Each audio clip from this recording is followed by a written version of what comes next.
اعوذ باللہ السمیع العلیم من الشیطان الرجیم من ہمزہ ونفخہ ونفثہ اہبطوا مصرا فإن لکم ما سألتم وضربت علیہم الذلة والمسکنة وباءوا بغضب من اللہ ذلك بأنهم كانوا يكفرون بآيات الله ويقتلون النبيين بغير الحق ذلك بما عصوا وكانوا يعتدون۔ سورہ بقرہ کی آیت نمبر 61 پر ہم بات کر رہے ہیں کہ اللہ رب العزت نے اس قوم کو، بنی اسرائیل کو، اس قدر نعمتوں سے نوازا اور یہ اتنے ناشکرے تھے کہ یہ اللہ تعالیٰ کی نعمتوں کی ناقدری کرتے ہوئے وہ کھانے پینے کی چیزیں مانگ رہے تھے جو غلاموں کو کھلائی جاتی ہیں۔ اللہ انہیں بہترین غذا دے رہا تھا، لیکن ان کو وہی کھانے یاد آ رہے تھے جو قید میں فرعون کے پاس غلامی میں یہ کھایا کرتے تھے۔ تو موسیٰ علیہ السلام نے ان کے لیے دعا نہیں کی اور ان سے فرمایا اہبطوا مصرا فإن لکم ما سألتم، تم کسی شہر میں اتر جاؤ، کسی مصر میں چلے جاؤ، پھر وہاں پر تمہیں وہ مل جائے گا جو تم چاہتے ہو، یا وہاں پر تمہیں وہ مل جائے گا جس کے تم زیادہ حقدار ہو۔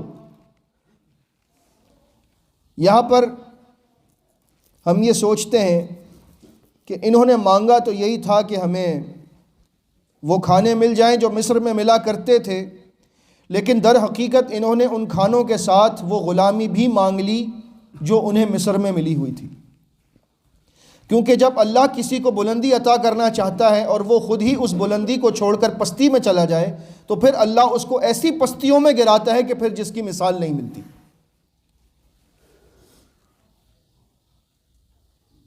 اہبطوا میں یہ بات پوشیدہ ہے کہ کسی بلندی سے پستی میں جانے کی طرف اشارہ ہوتا ہے، یعنی تمہیں اللہ نے بلندی عطا کی اور تم پستی میں جا رہے ہو، پھر ایسا کرو کہ تم کسی مصر میں چلے جاؤ، جیسے کبھی مصر میں رہا کرتے تھے، وہاں پر تمہیں جو غلامی میں تمہارے ساتھ سلوک ہوتا تھا اب وہی سلوک تمہارے ساتھ پھر ہونا چاہیے، تم اسی کے حقدار ہو۔ تو غلامی میں اور قید خانے میں لوگوں کے ساتھ کیا سلوک ہوتا ہے؟ تین چیزیں لازمی نتیجہ ہے غلامی کا یا قید خانے میں جو وقت کاٹا جائے اس زندگی کا۔ سب سے پہلی چیز جو وہاں پر ملتی ہے وہ ملتی ہے ذلت اور رسوائی۔ کسی قیدی کی کوئی عزت نہیں ہوتی۔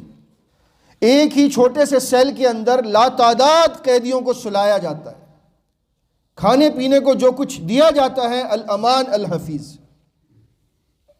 اور کسی بھی قیدی کو کسی بھی وقت کہیں سے اٹھا کر کہیں پر بھی منتقل کر دیا جاتا ہے، یعنی کہ کوئی عزت نہیں ہے، بالکل ذلت اور رسوائی ہے۔ دوسری چیز جو قید میں ملتی ہے وہ ہے بے بسی۔ یہ بندہ بے بس ہے، وہ اپنی مرضی سے باہر نہیں جا سکتا، جب تک اس پر وہ قید لکھی ہے وہ اس سے باہر نہیں نکل سکتا، حتیٰ کہ اس سے اس کے گھر والے ملنے آتے ہیں، انہیں بھی کچھ وقت دیا جاتا ہے کہ اتنے منٹ کی ملاقات ہو سکتی ہے، اس سے زیادہ نہیں۔ اتنی بے بسی ہے غلامی اور قیدی کی زندگی میں۔ اس کے بعد آخری چیز جو ملتی ہے وہ اتھارٹیز کی طرف سے، جو لوگ صاحب اقتدار ہیں ان کا غیظ و غضب ان کو ملتا ہے، یعنی جب ان کا دل کرتا ہے تو ان پر وہ کوڑے برسانا شروع کر دیتے ہیں، انہیں سزائیں دینا شروع کر دیتے ہیں۔ حکومت وقت کا کوئی ایک حکم نافذ ہو جائے کہ اس کیس میں جتنے قیدی ہیں ان سب کو پھانسی دے دو تو سب کو پھانسی ہو جائے گی، رہا کر دو تو رہائی مل جائے گی۔ اپنی کوئی حیثیت نہیں ہے، دوسروں کے فیصلوں پر زندگی گزر رہی ہے۔ یہ کس قدر بے بسی اور کس قدر مسکنت کی زندگی ہے۔ تو انہوں نے اللہ سے یہ کھانے صرف نہیں مانگے، انہوں نے یہ تین چیزیں ساتھ میں مانگی کہ ہمیں تو بس وہ کھانے چاہیے، لیکن وہ کھانے ملتے کہاں تھے؟ اس بے بسی کی زندگی میں مصر میں رہتے ہوئے۔ تو پھر اللہ رب العزت نے ان کے لیے جو سزا مقرر کی وہ سنیں۔ وَضُرِبَتْ عَلَيْهِمُ الذِّلَّةُ، انہوں نے ذلت اور رسوائی مانگی تھی، ان پر ذلت اور رسوائی دے ماری گئی۔ ایسی ذلت اور رسوائی دے ماری گئی کہ جو کبھی ان کی جان نہیں چھوڑے گی۔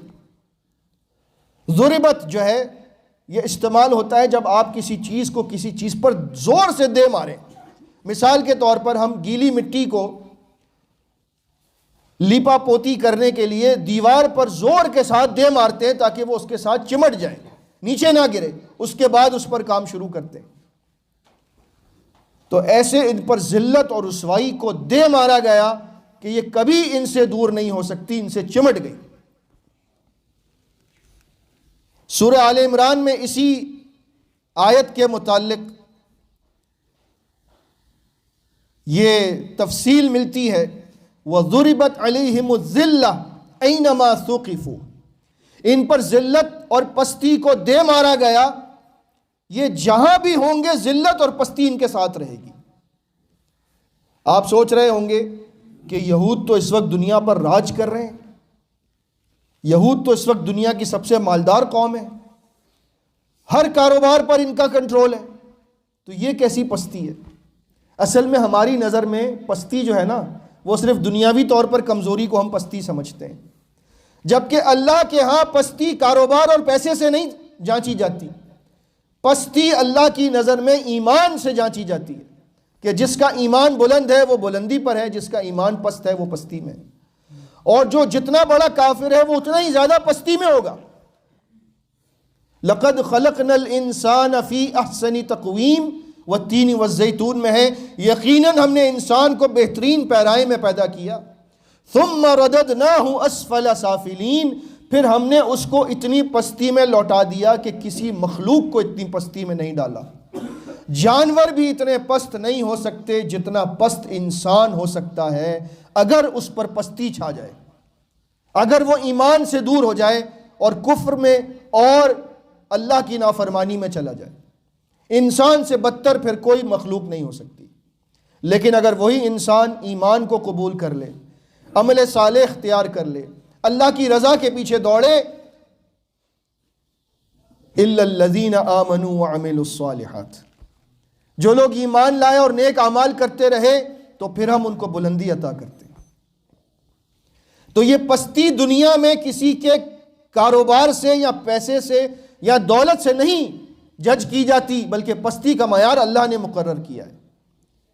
پھر بھی اللہ نے کنڈیشن رکھی سورہ آل عمران کی اس آیت میں، ان پر پستی دے ماری گئی، جہاں یہ جائیں گے پست اور ذلیل ہی رہیں گے، إِلَّا بِحَبْلٍ مِّنَ اللَّهِ وَحَبْلٍ مِّنَ النَّاسِ، مگر یہ کہ ان کو اللہ کی پناہ مل جائے یا انسانوں کی پناہ مل جائے۔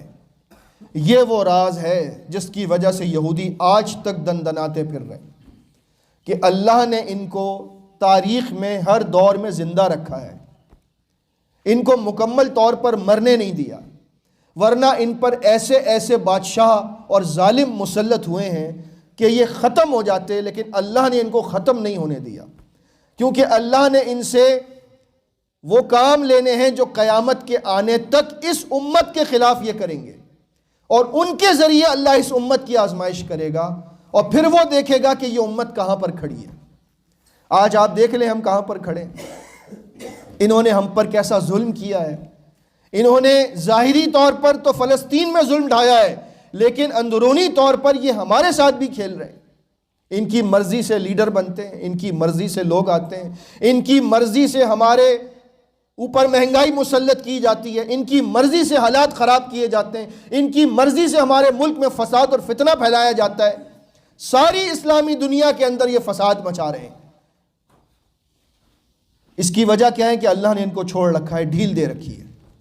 وَحَبْلٍ مِّنَ النَّاسِ، اور لوگوں کی پناہ میں بھی آ جاتے ہیں۔ یہ اسرائیل کی جو حکومت بنی ہے، جو اسرائیل جو ملک بنا ہے، یہ کیا تھا؟ اس کا کوئی وجود نہیں تھا۔ یہ علاقہ ہمارا تھا، فلسطین ہمارا تھا، یہ پورا علاقہ یروشلم کا یہ سب ہمارا تھا۔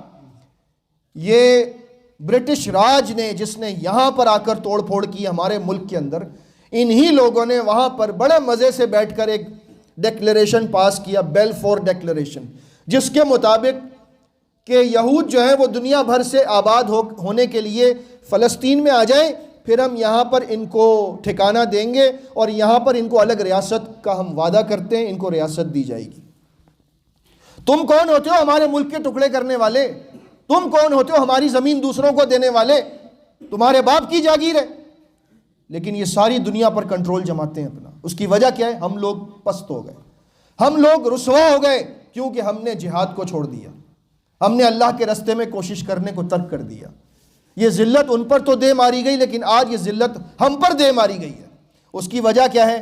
نبی کریم صلی اللہ علیہ وسلم کا فرمان ہے، اس سنن ابو داؤد کی صحیح حدیث ہے، عبداللہ ابن عمر رضی اللہ تعالیٰ عنہ فرماتے ہیں، اذا تبعتم بالعینہ، جب تم عینہ کا کاروبار کرو گے، ایک لین دین کی قسم ہے جس میں سود شامل ہوتا ہے، سودی لین دین جب تم کرنے لگو گے، وَأَخَذْتُمْ أَذْنَابَ الْبَقَرِ، اور تم گایوں اور بیلوں کی دموں کو پکڑ کر ان کے پیچھے لگ جاؤ گے، یعنی تم لگ جاؤ گے کھیتی باڑی کے کاموں میں، تم لگ جاؤ گے دنیا کمانے میں، تمہیں اس بات سے کوئی غرض نہیں ہوگی کہ دین کا کیا ہے معاملہ، تم اپنی دنیا میں مگن ہو، باقی ساری دنیا جائے جہاں جاتی ہے، ہمیں کیا، میرا گھر چلے، میں خوشحال رہوں، میرے بیوی بچے خوش رہیں، بس۔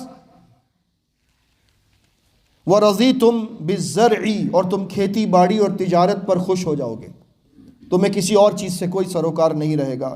وَتَرَكْتُمُ الْجِهَادَ، اور تم جہاد کو چھوڑ دو گے۔ جب تم نے یہ کام کیے، سَلَّطَ اللَّهُ عَلَيْكُمْ ذِلًّا، تو اللہ تم پر بھی ذلت اور محتاجی کو مسلط کر دے گا، اللہ تم پر بھی ذلت اور رسوائی کو دے مارے گا۔ لا ينزعه حتى ترجعوا الى دینکم، اور پھر یہ تم سے دور نہیں ہوگی ذلت اور رسوائی حتیٰ کہ تم اپنے دین کی طرف دوبارہ لوٹ کر نہ آ جاؤ۔ تو آج یہ ہمارا امتحان ہے، آج ان یہودیوں کے ذریعے ہمارا امتحان ہے کہ ہم کہاں پر کھڑے ہیں۔ ہمارے پاس دنیا کی بہترین فوجیں ہیں، دنیا کے سارے وسائل ہیں، ہماری زمینوں کے نیچے اللہ نے سارے خزانے رکھے ہیں، ہمارے پاس سمندر ہیں، ہمارے پاس دریا ہیں، ہمارے پاس سب کچھ ہے، حتیٰ کہ ہمارے اس ملک کے پاس تو وہ طاقت ہے جو طاقت دنیا میں کسی اور اسلامی ملک کے پاس نہیں ہے، ہم ایٹمی طاقت ہیں، اور اس کے باوجود ہم غلامی کی زندگی گزار رہے ہیں۔ وجہ کیا ہے؟ حتیٰ ترجعوا الی دینکم، تم اپنے دین کی طرف لوٹ کر آ جاؤ تو یہ حالات ٹھیک ہو جائیں گے۔ جب تک دین پر نہیں آؤ گے اور تم کہو گے اس کو لے آئیں تو یہ ایسا کر دے گا، اس کی حکومت ہوگی تو یہ ویسا کر دے گا، چہروں سے کچھ نہیں ہونے والا، آپ کو ٹھیک ہونا پڑے گا۔ جب یہ ٹھیک کر لیں گے حالات خود ٹھیک ہوں گے انشاءاللہ۔ پھر فرمایا والمسکنہ، دوسری چیز جو ملتی ہے غلامی میں وہ ہے بے بسی۔ یہود پر بے بسی دے ماری گئی اللہ تعالیٰ کی طرف سے، جب عذاب کا کوڑا برستا یہ کچھ بھی نہ کر سکتے۔ ان پر کبھی فرعون کا تسلط ہوتا، کبھی ان پر رومیوں کا تسلط ہوتا، کبھی ان پر بخت نصر کا تسلط ہوتا، کبھی ان پر ہٹلر کا تسلط ہوتا، مختلف تاریخ کے ادوار میں ان پر مشکل ترین حالات گزارے گئے، لیکن اللہ نے ان کو روک کر بچا کر رکھا ہے اس امت کی آزمائش کے لیے، اور یہ اس وقت تک چلے گا جب تک نبی کریم صلی اللہ علیہ وسلم نے فرمایا، صحیح مسلم کی حدیث ہے اشراط الساعہ میں، کہ جب عیسیٰ ابن مریم آئیں گے اور پھر جو جہاد ہوگا یہود کے خلاف، تو اس میں یہ کیفیت ہوگی کہ یہودی باقاعدہ پتھر کے پیچھے چھپے گا، غرقت کے درخت کے پیچھے چھپے گا، اپنی جان بچانے کے لیے۔ کس سے؟ ہم لوگوں سے جان بچانے کے لیے۔ حتیٰ کہ پتھر اور درخت بھی کہیں گے کہ اے مسلم، میرے پیچھے یہودی چھپا ہے، آجا اس کو پکڑ کے قتل کر دے، یہ دنیا کے لیے ناسور ہے۔ یہ کب ہوگا؟ جب ہم اللہ کے حکم سے تلوار اٹھائیں گے، جب ہم ان کے خلاف جہاد کریں گے۔ اللہ تعالیٰ وہ وقت لے آئے، اللہ ہمارے حکمرانوں کو عقل سلیم عطا فرمائے، غیرت ایمانی عطا فرمائے، اور اللہ ہمیں جذبہ جہاد عطا فرمائے۔ وَبَاءُوا بِغَضَبٍ مِّنَ اللَّهِ، اور یہ اللہ کا غضب لے کر لوٹے۔ اسی لیے ہم سورہ فاتحہ میں پڑھتے ہیں غیر المغضوب علیہم، کہ ہم اس رستے پر نہیں چلنا چاہتے جس رستے پر وہ لوگ چلے جن پر اللہ کا غضب ہوا۔ تو یہ اللہ کا غضب لے کر لوٹے، حالانکہ اللہ نے ان کو کیسی کیسی نعمتیں عطا کی تھیں، یہ چاہتے تو ان کو نہ جانے کیا کچھ مل سکتا تھا، لیکن یہ اللہ کا غضب لے کر لوٹے، اللہ کے انعامات ان سے چھین لیے گئے۔ لہٰذا جب کوئی قوم اللہ کے دین کے ساتھ غداری کرتی ہے تو ظاہری طور پر تو اس کے عیش ہوں گے، ٹھاٹ باٹ ہوں گے، لیکن اللہ کی نظر میں وہ پست ترین قوم ہے، ذلیل ترین قوم ہے، رسوائی اس کا مقدر بن چکی ہے۔ لہٰذا اگر آپ عزت چاہتے ہیں تو اللہ کے دین کی طرف لوٹ آئیے۔ اگر آپ دنیا پر حکمرانی چاہتے ہیں تو پھر اللہ تعالیٰ کے احکامات کو اپنے جسم پر نافذ کرنا سیکھیے۔ اس جسم پر اللہ کا حکم نافذ کیجئے تو اللہ آپ کو طاقت دے گا کہ آپ ساری دنیا میں اللہ کا حکم نافذ کریں گے انشاءاللہ۔ لیکن جب تک یہ نہیں کریں گے اس وقت تک باتیں ہی باتیں ہیں۔ یہ آیت ابھی مکمل نہیں ہوئی، اس آیت کے آخر میں وہ ساری باتیں موجود ہیں جن کی بنیاد پر یہود کو اللہ کا غضب ملا، ان پر ذلت اور پستی دے ماری گئی اور وہ بے بسی کا شکار رہے۔ ان ساری باتوں پر ہم کل غور کریں گے انشاءاللہ۔ اللہ رب العزت ہمیں یہود کی بری خصلتوں سے محفوظ فرمائے، آمین۔ استغفر اللہ استغفر اللہ استغفر اللہ۔